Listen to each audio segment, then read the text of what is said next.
इकट्ठे इलेक्शन कराएं, ये इनका मंशा कभी है। ये तो आइन कौमी असम्बली की करारदाद को अदालत जूते की नोक पर रखेगी। पंजाब में इलेक्शन वन वे होगा। शेख रशीद की बोल के प्रोग्राम ऐसे नहीं चलेगा में गुफ्तगू। बोले कि पंजाब में पीटीआई का मुकाबला पीटीआई से है, नून लीग से नहीं।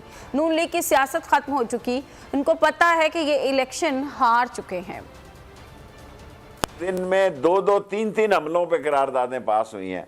जूती की ठोकर पे रखना है सुप्रीम कोर्ट ने, इस तरह करके उमर बंदेयाल ने, इस तरह करके। इलेक्शन है वन वे, इलेक्शन पीटीआई के ही दरमियान है, नून लीग का कोई मसला नहीं है। इलेक्शन होंगे जी, इलेक्शन करवाने पड़ेंगे। इनकी सियासत को दफन होता हुआ देख रहा हूँ और अपनी बेवकूफ़ियों से इन्होंने इमरान खान को आसमान पे ले गए। 11 की सुबह को इलेक्शन कमीशन ने रिपोर्ट देनी है। इन लोगों ने इन्हीं को लूटना है।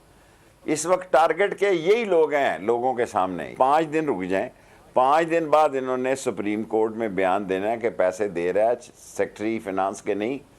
जब सुप्रीम कोर्ट वहाँ बताएगी फिर इनको लग पता जाएगा। इनको वैसे भी एक बहाना चाहिए इलेक्शन से फरारी का।